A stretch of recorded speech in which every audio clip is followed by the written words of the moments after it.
Bien. Alors on entame donc cette semaine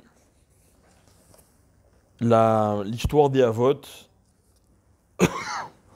avec l'apparition de Avraham.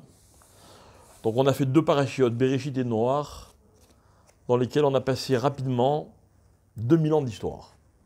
Ok. À la fin de la paracha de la semaine dernière, on nous annonce la naissance de Avraham. Avraham, il est né en quelle année? 1948. Bravo. 1948. Et dans la paracha de cette semaine, on commence en nous racontant que Akadosh Baruch Hu dit à Avraham, Lech Lecha, va là où je te dirai. On considère que c'est la première des épreuves de Avraham, qui va en endurer 10. Hachem lui demande de quitter son pays d'origine sans lui dire où est-ce qu'il doit aller. Il lui dit ou il lui dit pas où il doit aller? Rien, il lui dit rien. Ah. Il dit, va là où je te montrerai. C'est quoi l'épreuve? Est-ce que l'épreuve, c'est le fait qu'Abraham a dû quitter son pays, ou que c'est plutôt dans le fait qu'il ne lui a pas donné de destination? Hein? Et partir, c'est pas une épreuve? Alors on va voir. D'accord? On va voir. Alors, la Torah nous raconte, elle nous dit que Abraham, c'est le fils de qui, Abraham? De Terach. D'accord?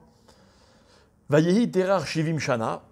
Lorsque Terach était âgé de 70 ans, Vayoled est Avram. Au début, il s'appelle Avram, sans le He. Et il a encore deux enfants qui s'appellent Nachon. Et qui encore? Et, non. Il y a un troisième qui s'appelle Haran. Haran va avoir comme enfant Lot. Et il va mourir. D'accord? Mais est-ce que Haran, il a eu que Lot comme enfant? Qui il a eu encore comme enfant? Bravo. Et il a eu Milka. D'accord? Et Sarah et Milka, elles vont épouser les deux oncles. Sarah, c'est la femme d'Abraham, et Milka, c'est la femme de Nahor. Ok? Très bien. Sarah n'a pas d'enfant, elle est stérile. Alors, la Torah nous raconte que Terach, il prend Abraham et il prend Lot, son petit-fils. D'accord? Ils s'en vont de Ur-Kasdim, ils vont à Canaan, apparemment. Mais en chemin, ils s'arrêtent à Haran. Vayeshvusham, et ils s'installent là-bas. Pas Haran, ça c'est le fils de Abraham, mais Haran. Ok? Il s'installe là-bas et Terach il va mourir à l'âge de 205 ans. Ok? Où il est mort, Terach? Bah, Haran. Allez, vous suivez ou pas? Je vous embrouille un peu? Non? Bon, dommage, parce que c'est ce que je voulais. En fait, je voulais vous montrer qu'on nous donne plein de détails, je ne comprends pas pourquoi, quoi. Ok, Abraham, c'est une star, d'accord, on va parler de lui, mais pourquoi on va nous raconter son père, son frère, son oncle, machin, bon. Donc, hein? Il y a eu quoi avec Nahor et Mika? On n'entend plus parler d'eux. Bref. En tout cas, la Torah, elle précise bien l'environnement familial dans lequel Abraham va évoluer. Et c'est ça qui est important. D'accord?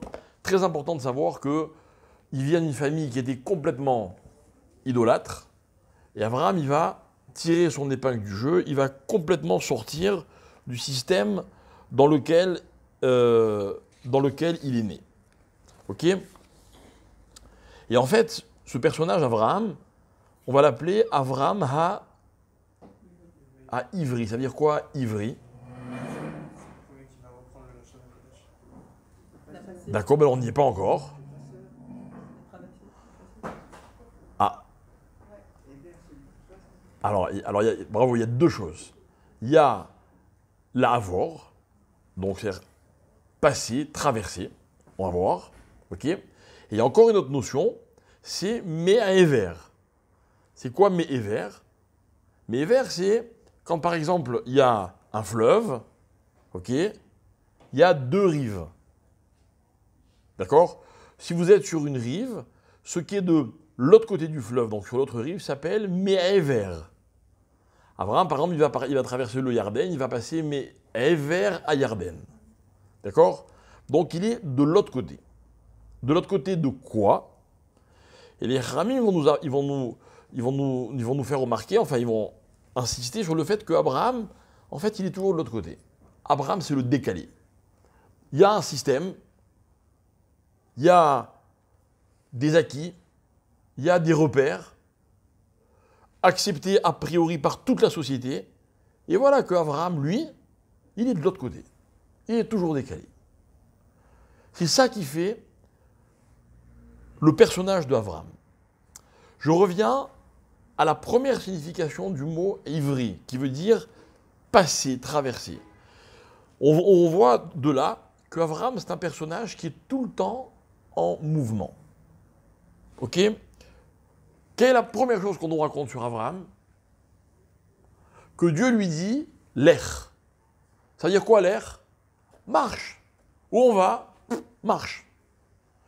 Et en fait, ce que je voulais que vous compreniez, c'est que la destination que Abraham va atteindre ou pas, c'est un deuxième problème. On va en parler dans un instant. D'accord? Mais déjà, on nous fait découvrir le personnage d'Abraham comme étant quelqu'un qui passe son temps à être en mouvement. Abraham, il est constamment en mouvement. Ok? Bien. Alors,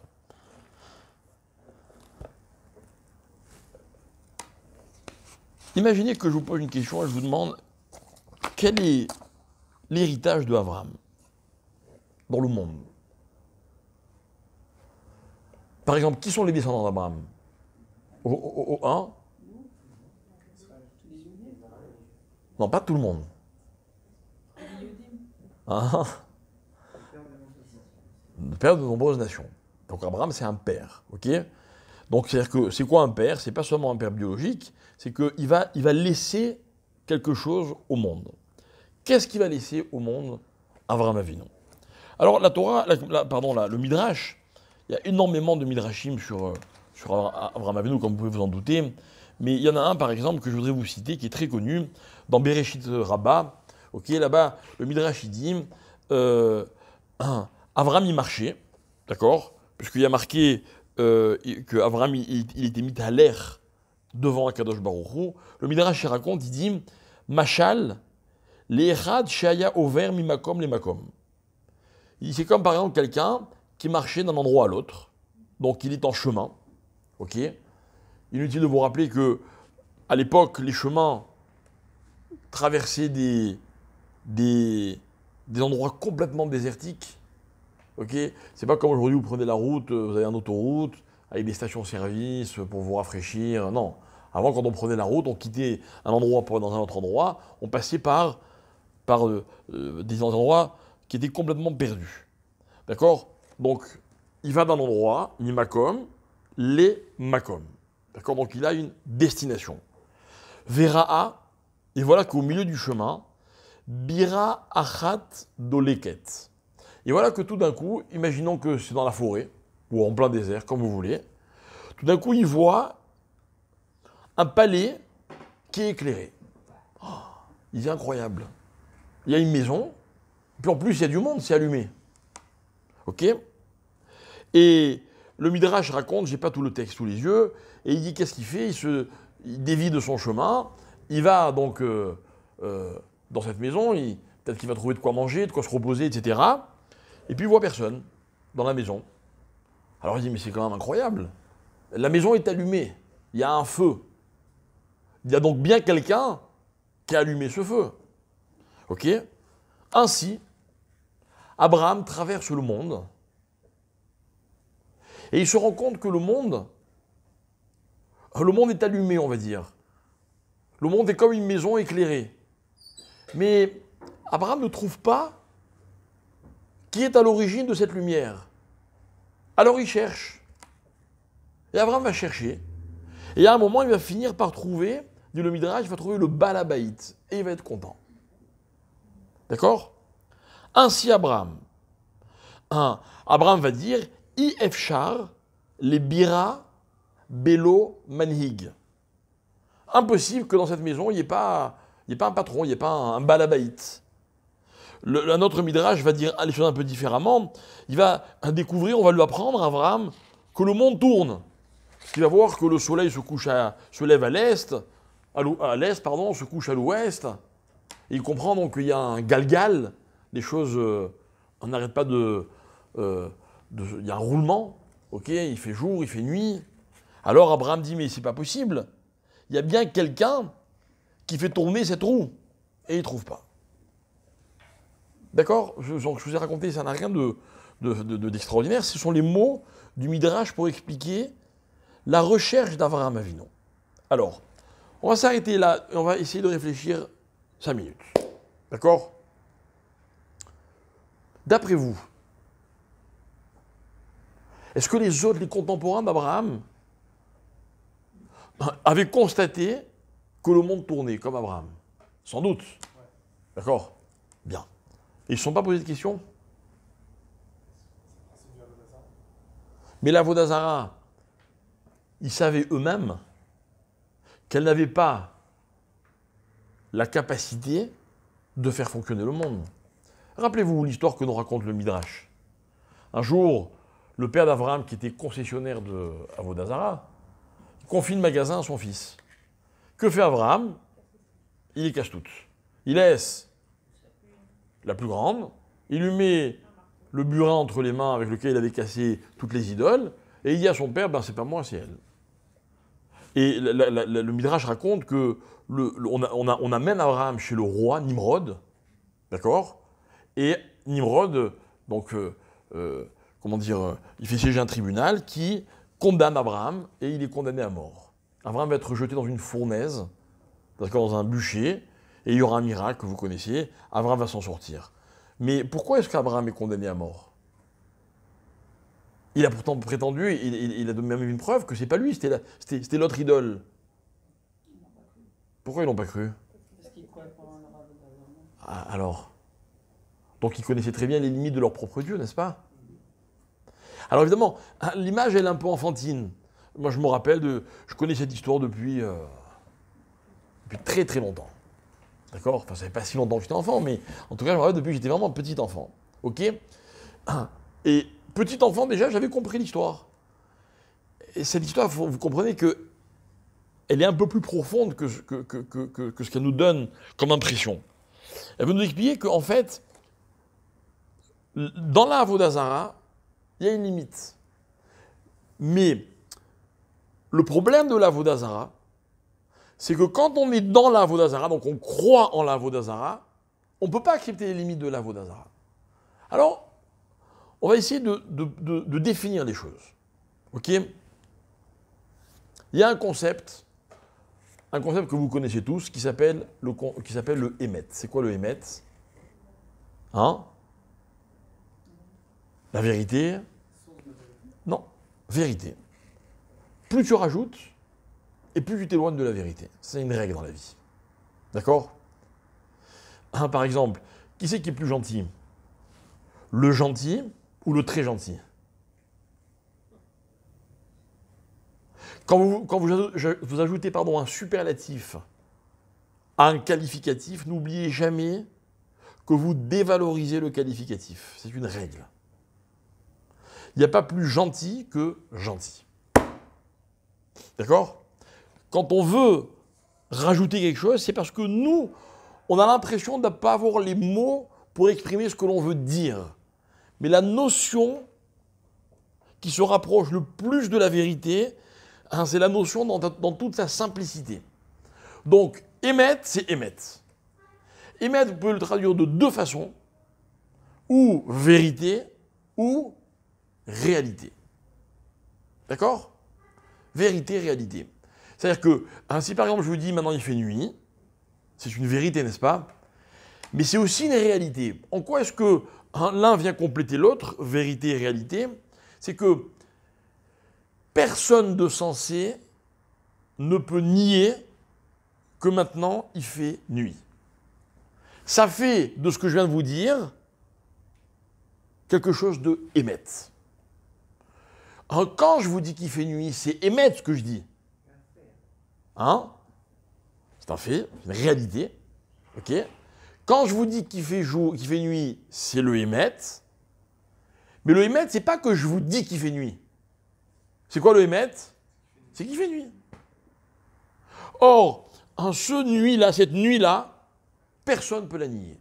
Ça veut dire que le émettre, si vous voulez vérifier si quelque chose est émettre, renseignez-vous autour de vous. Hein, si les gens nient ce que vous pensez ou ce que vous prétendez, demandez-vous si vous êtes vraiment dans le émettre. D'accord? Dieu existe? Émettre ou pas émettre? Émettre, mais il y aura toujours des gens pour vous dire que c'est pas vrai. Alors?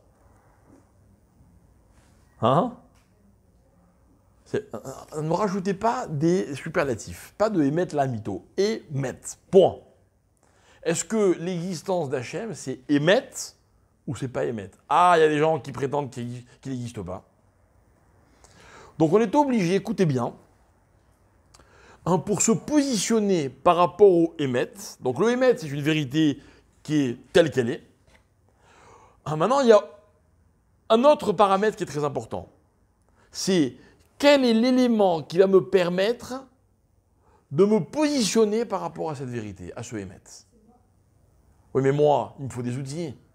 Parce que toi, tu vas croire que Dieu existe, mais il y en a un autre qui va dire non, Dieu n'existe pas. Alors, quelle différence il y a entre toi et lui? Lui aussi, c'est lui.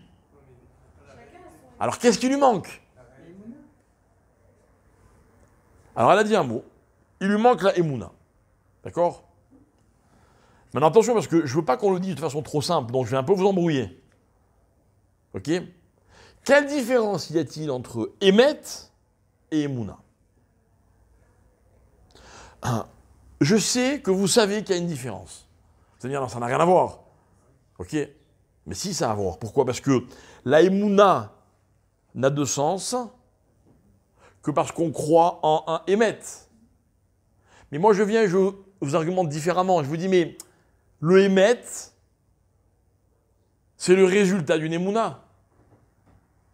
Alors évidemment, quand on parle de jour ou de nuit, d'accord, on a tous des yeux, on voit quand il fait jour, quand il fait nuit. Mais il y a aussi des émettes qui sont beaucoup moins flagrants. Simplement, moi, je les considère comme des émettes. Pourquoi? Parce que j'ai une Emouna. Mais pas quand je vois, c'est pas le cas. Pardon? Pas quand je vois, c'est pas le cas. Pourquoi c'est pas le cas? C'est lui le maître. Vous avez une preuve? Donnez-moi une preuve. Donnez-moi une preuve. Vous affirmez quelque chose avec beaucoup de conviction. Je vous demande une preuve, une seule. Comme ça, je vais vite courir chez ceux qui ne croient pas et je vais leur dire, voilà, elle a trouvé la preuve. Vous l'avez la preuve? Vous ne l'avez pas. Donc, c'est une émouna. Vous comprenez? En fait, c'est le maître qu'on n'arrive pas à prouver. Non, non, non. Non, non. Il y a des émounotes que tu peux prouver. Il y a des émounotes que tu peux prouver. On n'est pas Maïm. Si on- Comment? Si on peut prouver, c'est juste la réalité, on n'est pas Maïm. C'est tout. On voit, c'est. De dire qu'il fait nuit, on n'a pas la Emouna qui fait nuit. D'accord. Alors, prenons un exemple. Si moi, je te prétends qu'un tel a volé, et toi, tu me dis non, il n'a pas volé. Il a volé ou il n'a pas volé? On va savoir quel est le émettre. Toi, tu es Mahamine qu'il n'a pas volé. Et moi, je suis Mahamine qu'il a volé. Tu viens avec une preuve. Tu dis non, le jour où il y a eu ce vol, il n'a pas pu voler, il était là-bas. Ah, maintenant, je suis Mahamine. Mais pourquoi on dit Mahamine? Pourquoi on ne dit pas émettre? Parce que c'est quelque chose qui appartient à un passé. Ok? Donc, qui n'est plus réel, qui n'est plus concret. C'est un passé. J'ai besoin, on va dire, d'une thèse pour accepter que c'est le émet. Donc encore une fois, il y a plein de émet. Il y a le émet d'Hachem, improuvable. Il y a le émet qui fait nuit, facile. Il y a le émet qu'il n'a pas volé. C'est déjà plus compliqué, ça dépend des preuves. Vous avez compris? C'est-à-dire que moi, tout à l'heure, je faisais malin en vous disant, mais non, émet, c'est émet, rajoutez rien. Mais en fait, le émet, c'est une notion qui est extrêmement relative. Je me perds. Je me perds. Je vais vous donner un petit exemple pour... Bon, j'ai envie que vous soyez perdus vous aussi, pas comme moi. D'accord? Alors, comment on écrit Emet en hébreu? Aleph, même Tav. Bravo. Pourquoi juste ces 3 lettres? Première, dernière, et l'équilibre. Magnifique. Première, Aleph. Dernière, Tav. Même, tu m'as dit quoi? Milieu. Tu as déjà compté les lettres? Est-ce que tu as déjà vérifié que le même, c'est la lettre du milieu? Quelqu'un a déjà vérifié? Ça tombe bien, puisque c'est pas le cas. Mais tout le monde dit ça, c'est un truc de fou. Parce que le M en français, c'est Ah ouais, non mais le M, tu sais, moi aussi je aime, mais bon. C'est un truc de fou. Alors, en vérité, non, ça dépend. Ça dépend comment vous agencez les lettres. Ok? Il y a 2 façons d'agencer les lettres. Non, on les compte toujours les finales. C'est-à-dire que dans l'alphabet, il y a 22 lettres plus 5 finales. Si vous ne les comptez pas, les finales, l'alphabet n'est pas complet. Comment on sait? On le sait parce que, rapidement comme ça, on en avait déjà parlé dans d'autres cours, parce que Aleph c'est 1, Bet c'est 2, Gimel c'est 3, et on a toutes les unités jusqu'à Tet, les 9 unités. Après on a Yud, Kaf, Lamed, même, on a les dizaines. 10, 20, 30, 40, jusqu'à Tzadik qui est 90. Donc on a 9 dizaines. Ok? Après, on a Kouf, 100, Resh, 200, un Shin, 300, Tav, 400. Ça s'arrête là? Non. On a les sophiotes. Le Chav sophite, il vaut 500. Le même sophite, il vaut 600. D'accord? Le Nun sophite, 700. Le P sophite, 800. Et le Tzadik sophite, 900. Et quand vous additionnez un Tzadik sophite, plus un Tzadik pas sophite, pas final, plus un tel, vous avez 999. C'est-à-dire que le maximum en valeur numérique dans l'alphabet, c'est 999. Et qu'est-ce qu'il y a juste après 999? Il y a 1000. Comment on dit 1000 en hébreu? Élève, c'est comme Aleph. Et on repart au début. Et ça ne s'arrête jamais. D'accord? Ça, c'est comme ça, juste pour la petite histoire. Donc, ces lettres-là, elles font partie de l'alphabet. OK? Bien. La seule question, puisqu'on ne va pas fixer l'alphabet selon les valeurs numériques, là, je vais donner un petit exemple, mais juste comme ça, pour le plaisir. Mais il y a une marloquette. Vous savez que l'alphabet, c'est une vraie sagesse, une vraie chorba. On en a parlé de nombreuses reprises dans nos cours. Et la question, c'est de savoir, ce sont les maîtres de la Kabbalah qui discutent pour savoir, est-ce que, quand on écrit l'alphabet, on écrit par exemple Yud, Kaf, Kaf sophite, Lamed, Mem sophite, Nun sophite, et ainsi de suite?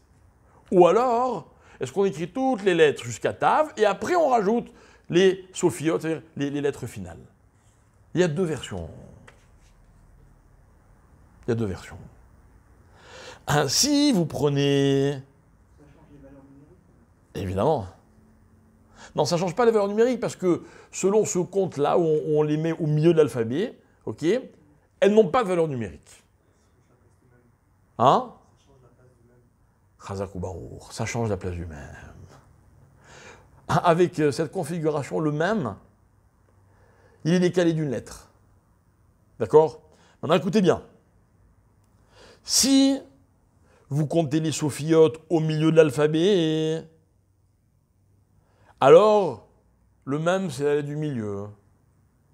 Mais si vous ne comptez pas les sophiotes au milieu, vous les comptez à la fin, la lettre du milieu, c'est le Nun. Et on n'a plus notre effet de Emet qui est première, dernière et lettre du milieu. Vous avez compris? On a un problème. On a un problème. Pourtant, c'est un mythe que à Emet, c'est les lettres de l'alphabet. De là, on apprend quelque chose de très intéressant. Alors, écoutez bien, c'est un terme, j'espère que... Je vais être précis sur le terme. La conclusion, enfin, l'enseignement de ce que je viens de vous expliquer, c'est que le Emet dans la vie, écoutez bien ce que c'est le Emet. Maintenant, ce que je vais vous dire, c'est très philosophique, hein, on va essayer de... Le Emet, c'est toujours un début qui est fixe, une fin qui est fixe, et un milieu qui est glissant. Il glisse. Des fois, il est là, des fois, il est là. Prenons un exemple. Hein, vous allez en voyage, vous allez du point A au point B. Mimakom, les makom. Vous n'avez aucune intention en route de vous arrêter. Et voilà que tout d'un coup, au milieu du chemin, vous apercevez un palier éclairé. Vous dites, oh là là, je ne savais pas qu'il y avait du monde. Peut-être que je peux aller me reposer. Et vous déviez de votre trajectoire, mais même un tout petit peu, hein, mais vous n'êtes plus sur la trajectoire. Et moi, je lui dis, oh, une seconde, tu n'avais pas une destination? Tu n'étais pas censé aller tout droit? Et vous allez me dire, non, mais je t'explique, je vais aller tout droit, mais je viens de découvrir un paramètre que j'ignorais. Là, il y a de la lumière, je vais m'arrêter. Cet exemple, mes chers amis, ne concerne pas que Avraham Avinu. C'est l'histoire de l'homme qui parcourt la vie. Il part d'un point précis et il va vers un point précis. On a tous des objectifs. Tous. Et voilà qu'en chemin, il y a des paramètres que l'on rencontre qui n'étaient pas prévus. Et ces paramètres-là, ils nous dévient notre trajectoire.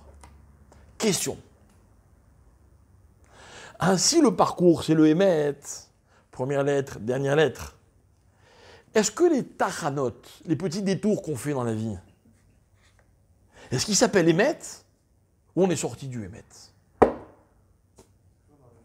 Hein?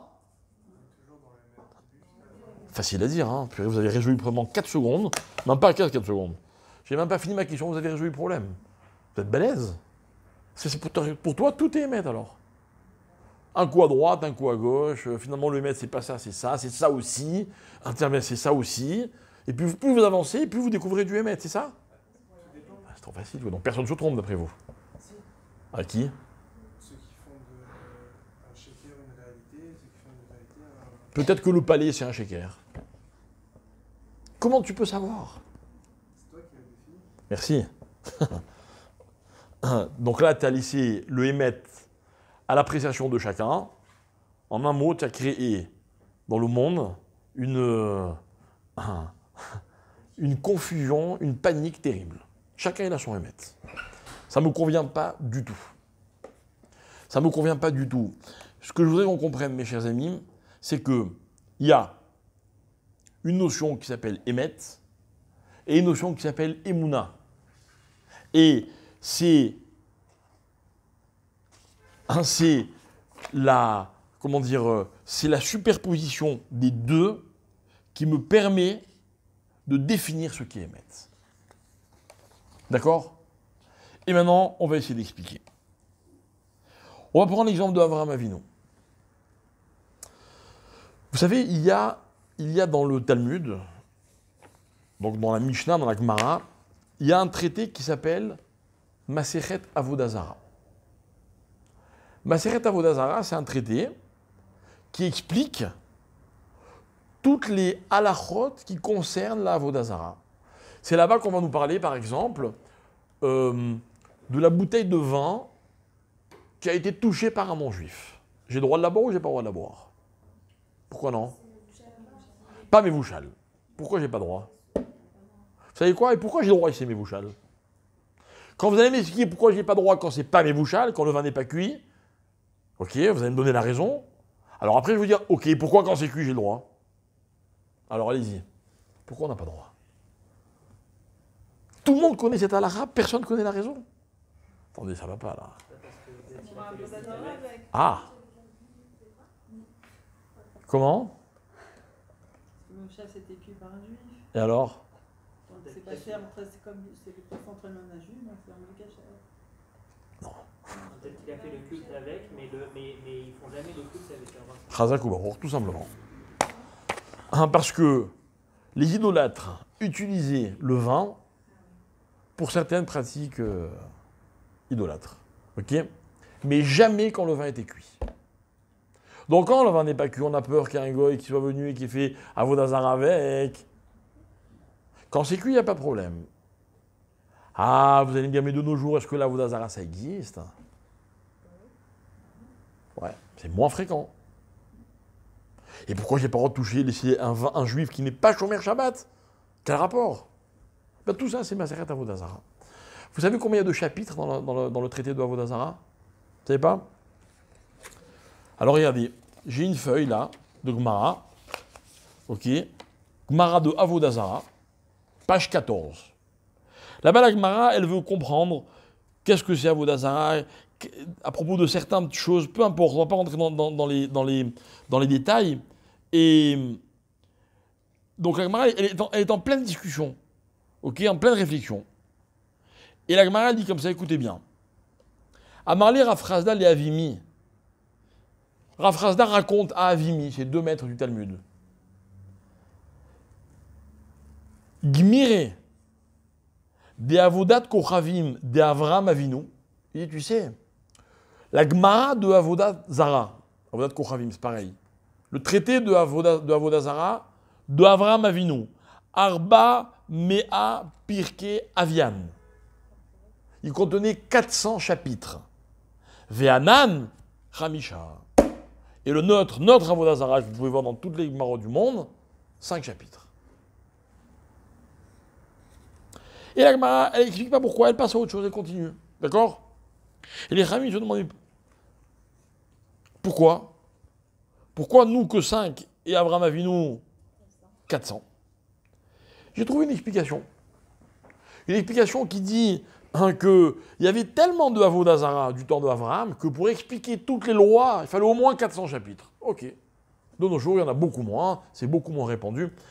Vous savez, j'ai pas très bien compris cette explication. Vous savez pourquoi j'ai pas très bien compris cette explication?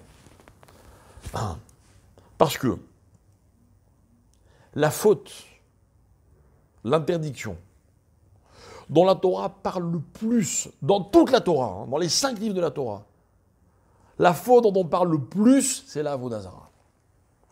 Plus que l'adultère, plus que le vol, plus que transgresser le Shabbat, plus que tout ce que vous voulez.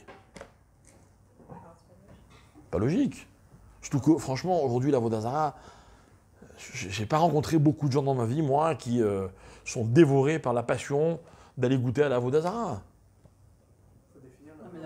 Évidemment, il faut la définir, mais pourquoi tant d'encre? C'est beaucoup plus compliqué de définir le Shabbat, ou la nourriture cachère, ou même les règles d'ailleurs de vol et pas vol. Hein. Beaucoup plus compliqué que de définir la Avodah Zarah. Pourquoi la Torah en parle tellement? C'est pas le Hémet. Parce que quoi? Parce que c'est pas le Hémet, la Avodah Zarah. C'est facile de définir ce qui est Hémet, parce que c'est une claque. Alors donc tu abondes dans mon sens. Alors pourquoi en parler autant? Écoutez bien. J'ai trouvé une autre explication qui dit la chose suivante. Qui dit que du temps de Avram, il y avait tellement de Avodah Zarah dans le monde que Avram Avinu, il lui a fallu 400 chapitres pour démontrer aux hommes qu'il n'y a aucune raison de suivre la Avodah Zarah. Vous savez, je ne sais plus dans quel texte, j'ai pas trouvé, enfin j'ai pas eu le temps de chercher vraiment. Il y a une Mara qui raconte que 2 Chachamim discutaient. Il y en a un qui dit à l'autre, mais je comprends pas, qu'est-ce qu'il y avait de tellement tentant dans la Avodah Zarah? On voit que les Juifs, après avoir reçu la Torah dans le désert, ils ont fauté par l'idolâtrie. Et après l'histoire avec Bilam et Balak et les Midianim et Baal Péor, c'était une Avodah Zarah qui était écœurante, et ils ont tous plongé. Et les Chachamim disent, mais pourquoi? Il y en a un qui répond à l'autre, il dit, tu sais, si on avait vécu au temps de la Avodah Zarah, on aurait soulevé ils avaient des espèces de tuniques, on aurait soulevé nos tuniques pour courir plus vite pour aller faire la Avodah Zarah. Et Avraham Avinu, il lui a fallu 400 chapitres, c'est-à-dire qu'un traité énorme, peut-être aussi grand que tout le Talmud, pour expliquer aux hommes, écoutez bien, que la Avodah Zarah, attention, je vais dire le mot, pas que c'est pas un Hémet, que c'est pas une Emouna, que c'est une fausse croyance. Parce que mes chers amis, vous avez déjà rencontré quelqu'un qui croit en quelque chose, mais qui se trompe dans sa croyance, dans sa foi. Il est persuadé de quelque chose. Vous avez des gens, par exemple, qui sont persuadés que la solution à tous les problèmes dans la vie, c'est l'argent. Et que l'argent, au contraire, permet de tout obtenir.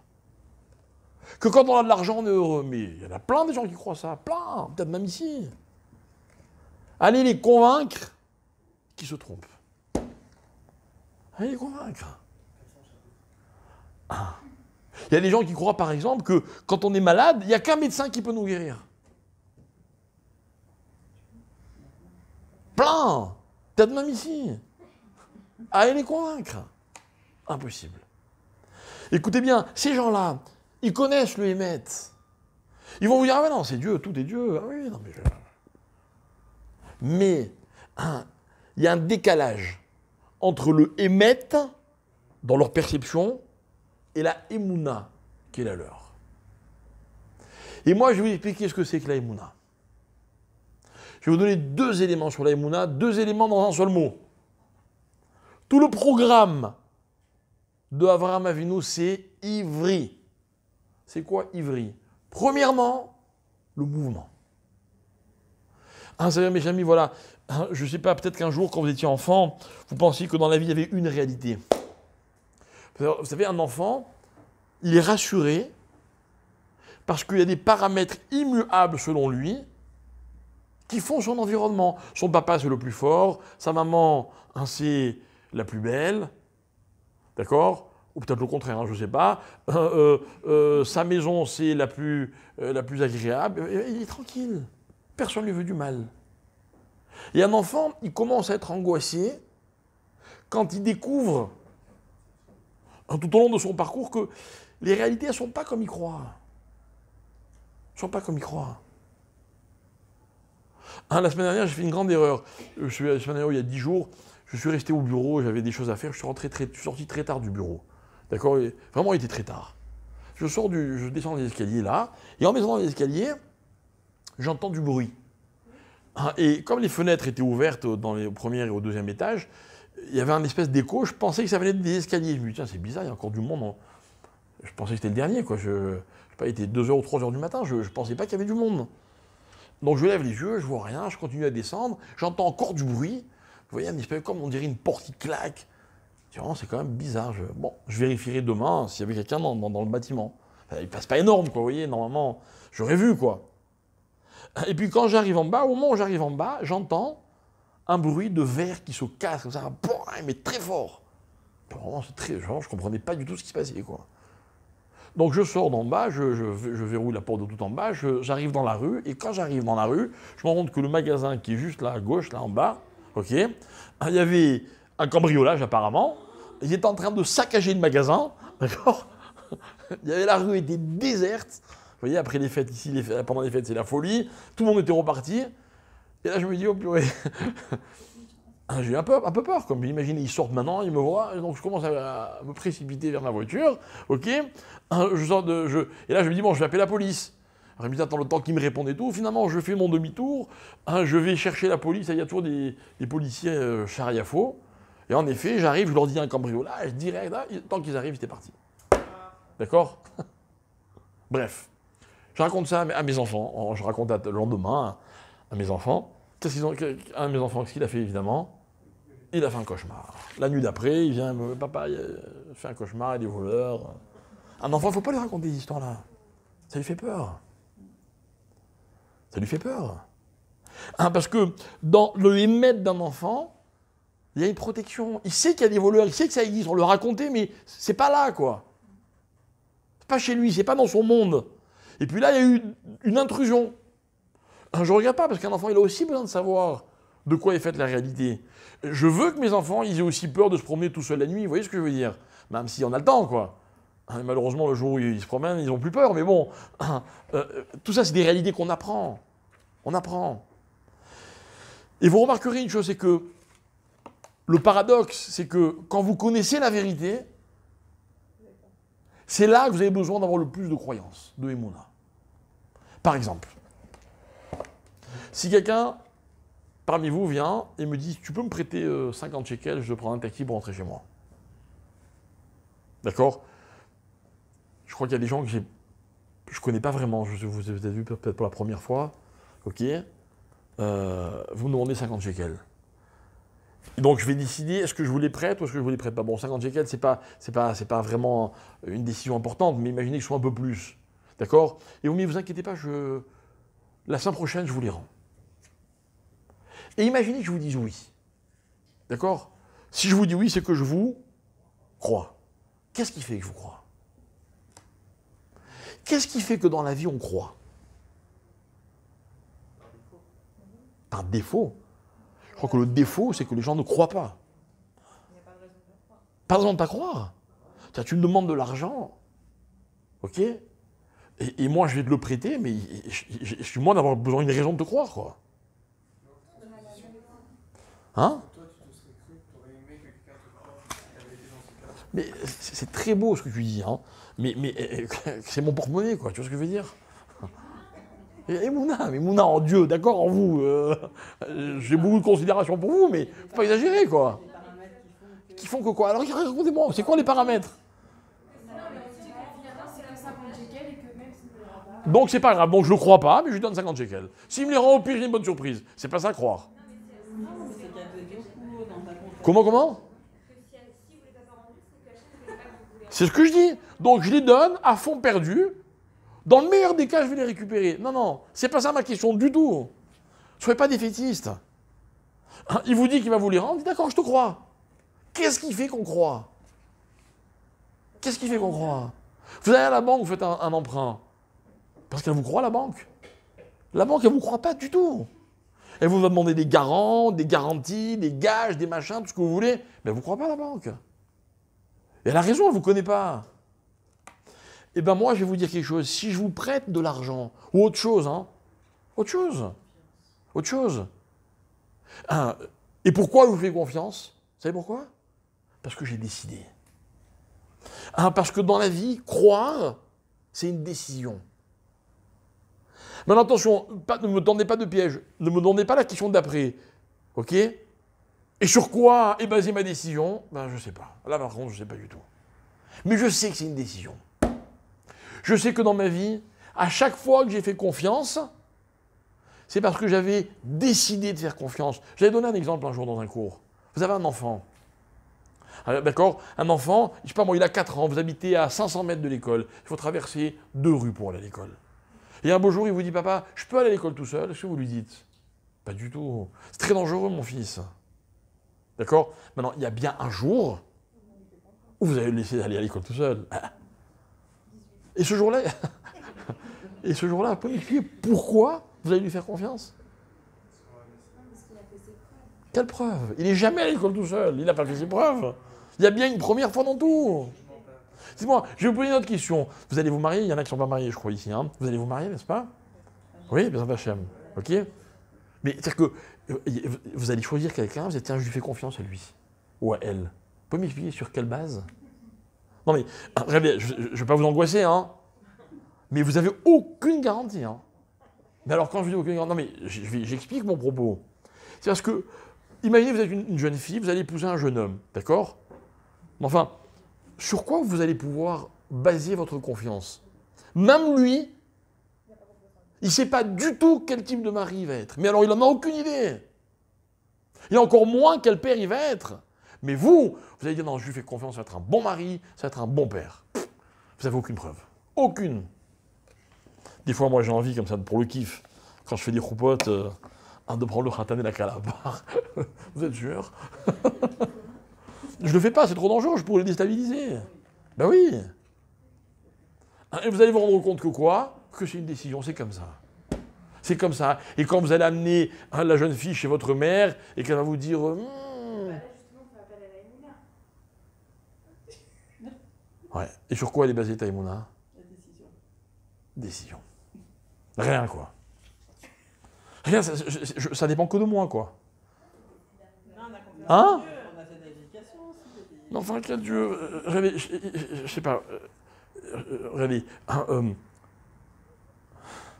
Non, c'est un peu compliqué quand on est enregistré, mais imaginez, vous rencontrez quelqu'un dans la rue, il vous inspire pas du tout confiance. Mais alors pas du tout, il n'est pas du même peuple que vous, s'il le faut, c'est un assassin ou un terroriste, vous savez pas. Pas confiance. Vous n'allez jamais le faire rentrer chez vous, n'est-ce pas? Vous n'allez pas lui dire, tiens, je te confie la maison, la voiture, non? Non, n'est-ce pas? D'accord.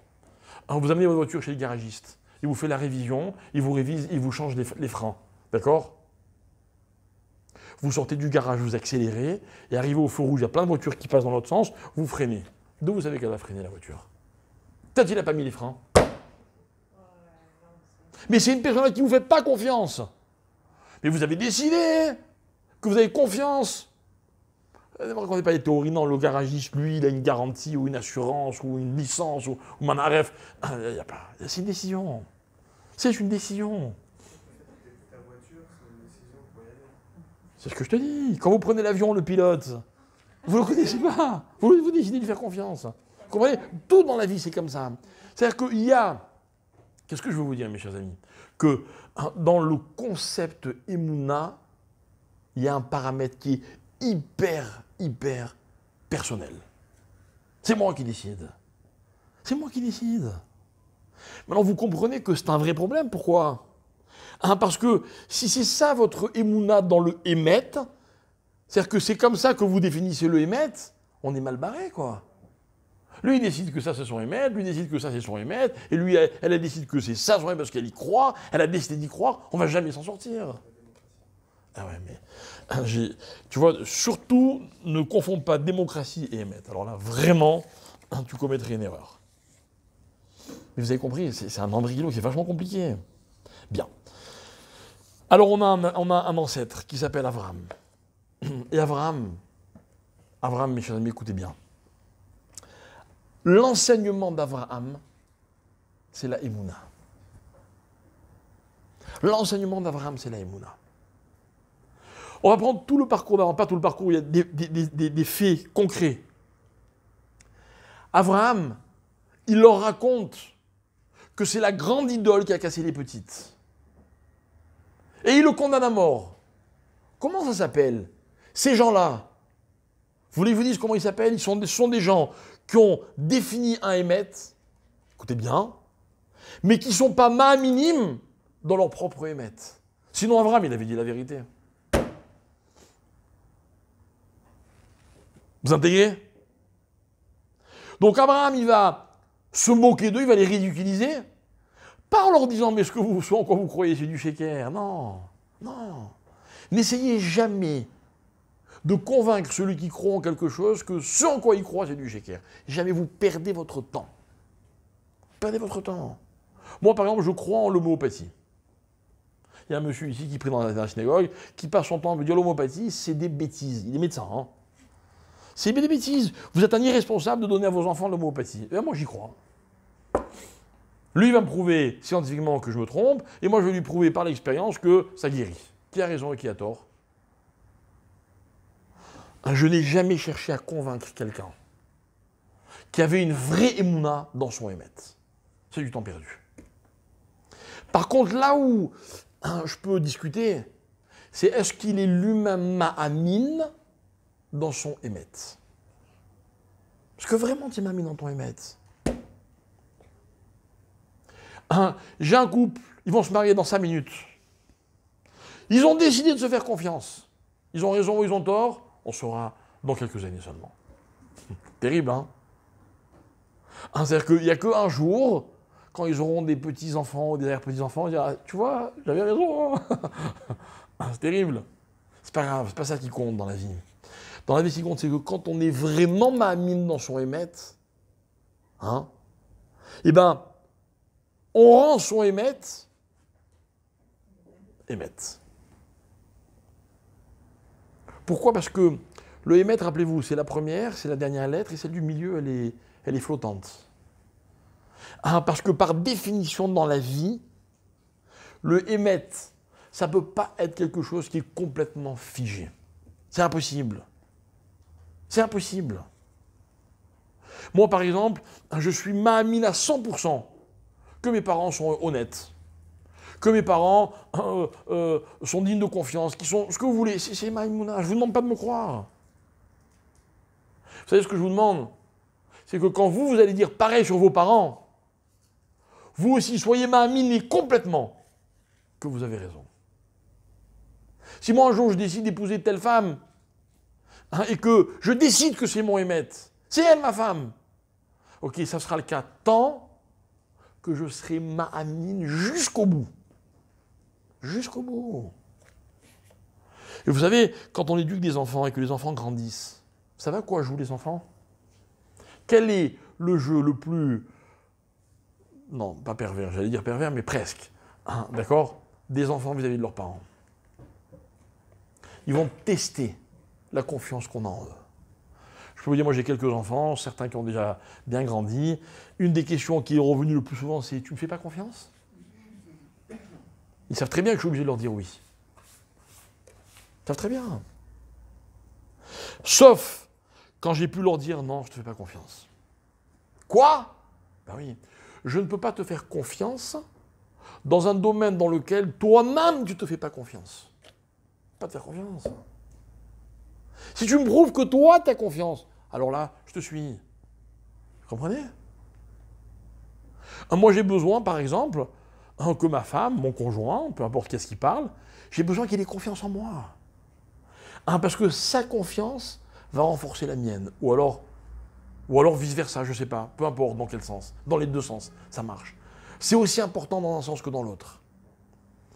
Donc, de là à dire que la confiance que les Juifs ont en H&M, ben elle aussi, peut-être, elle est à double sens. Plus on a confiance dans H&M, et plus il devient émette. Et lui, quelle est la seule chose dont il a besoin, de la part des Juifs, c'est qu'on lui fasse confiance. Et bien vous savez, c'est exactement ça. À Kadosh Baruch Hu, plus vous lui faites confiance, et plus vous lui donnez de la force. Attention, attention. Si vous croyez qu'il n'y a que le médecin qui peut vous guérir, ou vous soigner, ben Hachem, il ne pourra pas le faire. Il ne pourra pas le faire, voilà, je vous le signe. Mais si vous croyez qu'il n'y a que Hachem qui peut vous soigner et vous guérir, eh bien Hachem, il pourra le faire. Vous avez compris ce que c'est la Emouna? Ça, c'est Avraham Avinu. Alors, Avraham Avinu, ce qui le caractérise, c'est le Me'ever. Pourquoi le Me'ever? Parce que, d'une part, il est constamment en mouvement, et d'autre part, deuxième paramètre, il est sur l'autre rive que le monde entier. Quel est le débat d'Avraham, qu'Avraham il va devoir affronter toute sa vie? Personne n'est d'accord avec Avraham. Dites-moi, si tout le monde est contre vous, vous ne remettez pas un peu en question? Vous vous dites pas, peut-être finalement c'est les autres qui ont raison? Combien tu peux être sûr? Contre toute l'humanité? Tu veux un bon conseil d'ami? Si vraiment toute l'humanité pense que tu te trompes, il faut que tu te poses la question. Avraham, il n'est pas contre l'humanité. C'est bien. Il est de l'autre côté. Ça n'a rien à voir. Il est de l'autre côté. Il est me'ever. C'est-à-dire que ce n'est pas le même débat. Imaginez que vous et moi, on discute d'Hachem. Est-ce que Hachem ceci ou est-ce que Hachem cela? C'est super intéressant. On est d'accord, on n'est pas d'accord. J'ai jamais rien eu contre les débats d'idées, moi. Rien. Rien. Cette semaine, il y a une polémique, je ne sais pas si vous avez entendu, Torah Box, réformé, pas réformé. Alors on a voulu dire, vous voyez, les religieux, ils font des divisions dans le peuple juif parce qu'ils n'acceptent pas. C'est pas le débat du tout. Pas le débat du tout. Il y a un débat d'idées. Quelle est la place de la halakha dans le rôle de chaque juif par rapport à tout son peuple? Moi, je rentre dans une synagogue, il y a un kaddish, ils sont 9, je viens, je suis le 10e. Est-ce que l'importance que j'accorde à la halakha, elle a une valeur dans le fait que j'intègre un minyan ou bien non, aucun rapport? Je fais ce que je veux, je pense ce que je veux, et pourtant, je viens et j'aide à faire un minyan. C'est ça le problème. C'est un débat d'idées, c'est pas un débat d'hommes. On n'a jamais dit qu'un juif était plus juif qu'un autre juif, jamais. C'est un débat. Mais, ne pas accepter un débat, c'est quoi? C'est quand on est me'ever, on est de l'autre côté, on n'a rien à voir. Ça, c'est une erreur, parce que ça, entre juifs, ça n'existe pas. On n'est pas me'ever, jamais. Par contre, Avraham, face à toute l'humanité, face aux nations, il a compris qu'il fallait qu'il traverse le fleuve. Il est parti de l'autre côté. Il leur a dit, écoutez, on ne discute pas la même chose, c'est pas possible. Vous avez décidé que les idoles sont vos dieux, mais vous-même, vous n'y croyez pas. Je ne peux pas parler avec vous. Vous comprenez? Je peux dire à mon enfant, je ne te fais pas confiance, si toi-même, tu ne sais pas ce que c'est que la confiance. Je peux lui dire. Si quelqu'un me ment, et que je lui prouve qu'il me ment, il comprendra parfaitement que je dis, je ne peux pas te croire, parce que la vérité, tu ne sais pas ce que c'est. Toi-même, tu n'y crois pas à ta vérité. Quand on croit à la vérité, on ne ment jamais. Voilà qui était Abraham Avinu. Alors le problème, c'est qu'on n'a pas statué, vous comprenez? On n'a pas défini les choses. Parce que ce côté glissant fait que on ne peut pas définir définitivement les choses. Alors j'aimerais juste vous apporter un autre petit enseignement qui est vraiment magnifique. Dans la Gemara de Yoma, page 28, Daf Kafret Amoud Bet. La Gemara là-bas raconte quelque chose de très très intéressant. Écoutez bien, je vous cite les mots de la Gemara. Elle parle justement de la perception de Abraham, de la perception des autres, etc., etc. Et vous savez ce qu'elle dit? La Gemara, elle dit que Abraham Avinu, il passait son temps, quand il n'était pas en train de convaincre les autres, il passait son temps à étudier la Torah. Et en fait, on raconte qu'avant Abraham, on en a parlé dans la paracha de la semaine dernière, il y avait un homme qui s'appelait Ever. Ever, c'est le fils de Shélach, qui est le fils de Arparchad, qui est le fils de Shem. Donc c'est l'arrière-petit-fils de Shem. Shem, c'est fils de Noach. D'accord? Shem et Ever, vous savez ce qu'ils ont fait, ces deux hommes-là? Ils ont créé une yeshiva. Et la Gemara raconte et elle dit, dans cette yeshiva, Avraham Avinu a étudié. C'est où? La Gemara, elle dit, Damar Avraham Barabi Chaina, Mimeen Shalavotenu Lo Parsha Yeshiva Mehem. Cette yeshiva, elle a existé, écoutez bien, Shem et Ever, donc on est depuis Noach jusqu'au moment du don de la Torah. Et la Gemara, elle va ramener des versets, je ne vais pas vous faire tout le texte, que ça prendrait trop de temps. Elle me prouve qu'Abraham, il a étudié dans cette yeshiva, que Eliezer, vous savez, le fidèle serviteur d'Abraham, il a étudié, que Yitzhak, il a étudié chaque fois, parce qu'on voit le mot Zaken.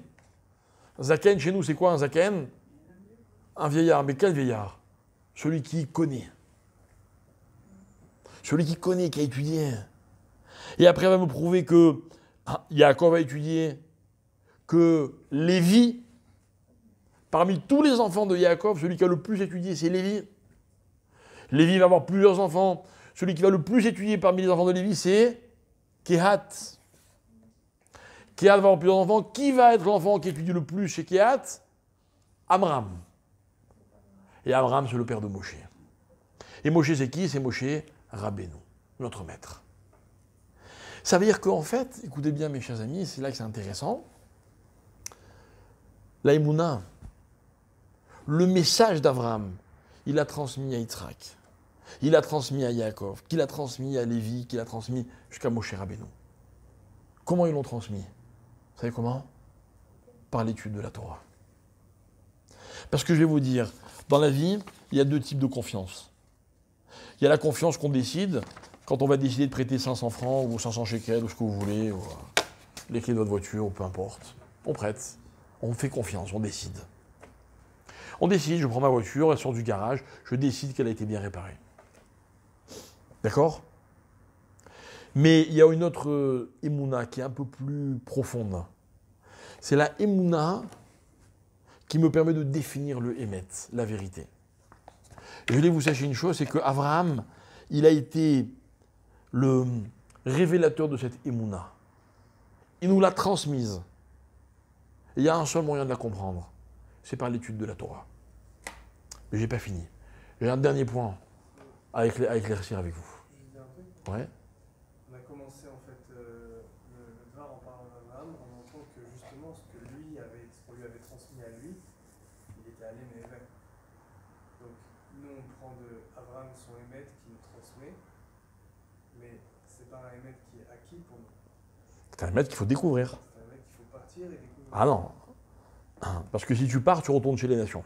Il y a pas, un fleuve, il a 2 berges, il a 2 rives, il n'y en a pas 36. Non, on ne te demande pas on te demande pas de faire comme Abraham. On te demande d'apprendre de Abraham. Rien à voir. Mais pour apprendre, ce que j'en ai expliqué, il n'y a que l'étude. Maintenant, écoutez bien. On a parlé de ce émet qui a donc un côté un peu glissant comme ça, qu'on découvre au fur et à mesure. D'accord? Et tout à l'heure, on a posé une autre question, on a dit, l'épreuve d'Abraham, c'était quoi? C'était l'Ech Lecha ou c'était Asher Ar Eka? Et moi, je vous ai demandé, je vous ai dit, mais Hachem, il a donné une destination à Abraham ou pas? Vous m'avez dit quoi? Non, vous êtes sûr?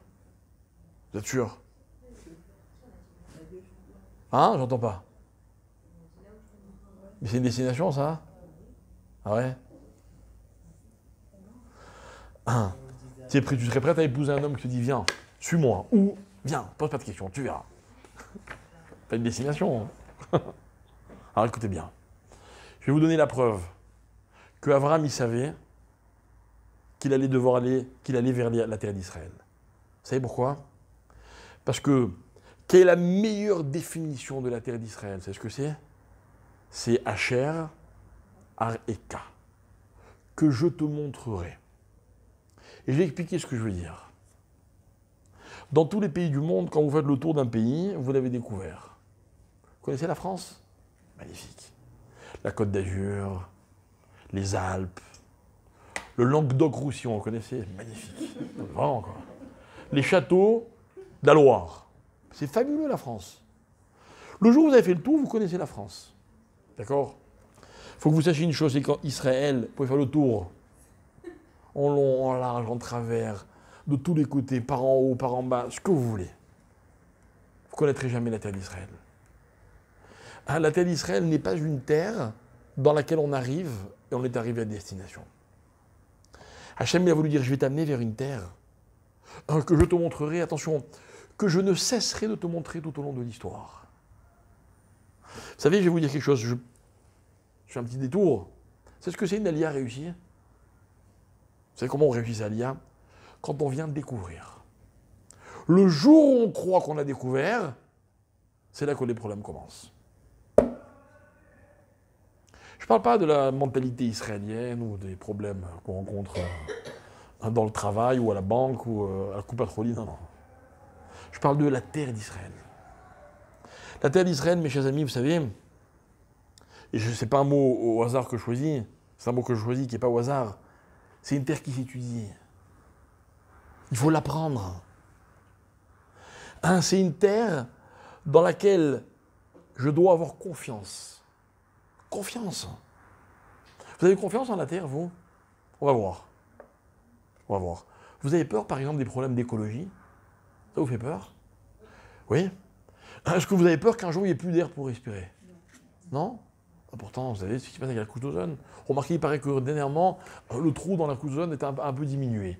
Mais enfin, la pollution, c'est dramatique. Dramatique. Il y a des adolescents capables de donner des leçons à tous les dirigeants du monde. Genre, vous n'avez pas vu ce que moi j'ai vu. Parce que c'est l'écologie aujourd'hui. Hein. L'écologie, c'est qu'il ne faut plus manger les animaux, parce que bientôt, il n'y en aura plus. Ben oui. Bientôt, il n'y aura plus d'eau potable. Bientôt, toutes les sources d'énergie vont s'épuiser. D'accord? Vous voulez que je vous rassure en une seconde? Il y a marqué dans la Torah exactement le contraire. Mais exactement le contraire. Il y a marqué que sur la terre que Dieu a créée, il y aura toujours tout ce dont les hommes ont besoin. Je n'ai pas le passage sous les yeux. Si vous voulez, après le cours, je ne veux pas vous retarder. C'est marqué noir sur blanc. Mais vous savez, la terre, c'est comme tout le reste. Il faut lui faire confiance. La terre n'a d'autre but que d'accueillir les hommes. Plus il y aura d'hommes sur terre, et mieux la terre se portera. Croyez-moi, c'est ça qui est marqué dans la Torah. Pérou, ou vous, ou Milou, et Arrête. C'est marqué noir sur blanc, c'est une mise à la Torah. Il faut la remplir, la terre. Et eux, ils ont peur que les ressources s'épuisent. Mais enfin, ils n'ont pas eu la Torah, les pauvres. Ben, la terre d'Israël, c'est pareil. La terre d'Israël, on peut avoir peur des ennemis à droite, des ennemis devant, des ennemis derrière, le monde entier contre nous. Je sais pas, il y a des vrais problèmes. Dès qu'il y a un missile qui est tiré sur Israël, c'est un drame en soi, hein, mais tous ils ont dit, ouh là là, situation explosive. C'est vrai. Mais nous, on a confiance. Nous, on a une émouna, parce qu'on sait que nulle part ailleurs on peut être mieux qu'ici. Nulle part ailleurs, c'est impossible. Vous voyez pas, ça n'a pas l'air. C'est vrai. Il y a plein de polémiques en ce moment. Vous avez vu, par exemple, en ce moment, il y a de plus en plus d'embouteillages dans la région du Gush Dan. Mais comment ça va se terminer? Sincèrement, je n'ai aucune idée. Mais il y aura toujours des solutions. Et je le crois fermement. Je suis ma'amine. Mais c'est pas que j'ai inventé ce coup-là, c'est pas parce que j'ai décidé. C'est parce que c'est marqué dans la Torah. J'étudie. Et Akadosh Baruch Hu, il a voulu dire à Abraham, tu sais, la terre d'Israël, je te la montrerai. À une condition, c'est que jamais tu aies le sentiment d'avoir déjà tout compris. Et bien c'est ça l'étude de la Torah, vous savez. Là, il y a exactement 1 an, jour pour jour. On était réunis dans cette salle, peut-être pas vous, mais certains d'entre vous étaient là. Moi j'y étais en tout cas. Et on a parlé de la paracha de l'Ech Lecha. Et quand on a fini le cours, on a peut-être eu le sentiment, ah, on a compris l'Ech Lecha. Mais on n'avait rien compris. Non, on avait compris, mais on n'a jamais terminé de comprendre. Alors voilà ce que c'est étudier. Il n'y a que comme ça dans la vie qu'on se rapproche de la notion de Emouna. Et la Emouna, c'est quoi? C'est ce qui permet à un homme de définir le Hémet. Parce que, écoutez bien, quand on a vraiment la Emouna, on est aussi capable de dire, non, ça c'est pas le Hémet. Et moi, si vous me dites, prouve-moi que Hachem est plus vrai que les idoles, bon, c'est peut-être pas le meilleur exemple, mais que d'autres Avodazara, j'ai peut-être pas les mots pour vous convaincre. Mais j'ai la conviction. Une conviction qui est infinie, qui est une émouna, parce que c'est le résultat d'un travail de chaque instant de ma vie. Et de la vôtre aussi, je suis sûr. Et voilà pourquoi je passe mon temps à ouvrir des livres de Torah, parce que chaque page de Torah me permet de me conforter, de me renforcer dans cette émouna-là. Alors du coup, grâce à moi, Dieu est encore plus fort, en tout cas pour moi. La terre est encore plus symbolique.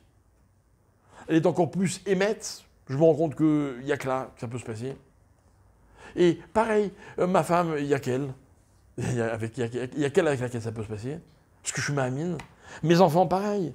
Pareil. Vous savez, j'ai une émouna, mais on intègre que les enfants que j'ai, j'aurais jamais pu en avoir d'autres. Que les parents qui sont les miens, j'aurais jamais pu avoir d'autres parents meilleurs pour moi. Vous y croyez vous aussi? Ouais, vous voyez, c'est possible. Mais c'est pas parce que je suis un petit enfant et que je connais rien d'autre, non. Parce que la vie me fait découvrir, justement, c'est ça la notion d'étude, elle me fait découvrir, c'est pas qu'on dit Zaken, elle me fait découvrir que c'est la véritable foi émouna qu'on a qui nous permet de définir le Hémet. Voilà, mes chers amis, le premier message de Abraham. L'Ech Lecha, avance, t'arrêtes jamais. Ne t'arrête jamais. Continue chaque instant à avancer. Alors tu verras. Tu ne cesseras de voir. Et finalement, c'est ça la vie. La vie, c'est que, même physiquement, on reste jeune quand on n'arrête pas de marcher et qu'on n'arrête pas de découvrir. Vous savez quelle est la différence entre un jeune et un vieux? Vous savez, des personnes âgées qui, elles ne sont pas blasées. Elles n'ont plus aucun enthousiasme. Comme si on ne pouvait plus rien leur faire découvrir. C'est exactement le contraire du juif. Le juif a son temps à découvrir. Son temps. Sa vie, c'est une découverte. Asher Har Eka. Dans ce premier verset de la paracha, il y a le programme de la terre d'Israël, du juif, il y a la définition de Abraham, il y a notre capacité à découvrir ce que c'est que le Hémet. C'est une histoire qu'on ne va certainement pas régler en 1h15 de cours, parce que c'est le programme de toute notre vie, mais le seul moyen d'y arriver, c'est de ne pas perdre un seul instant de toute la vie pour se rapprocher du Hémet. Voilà.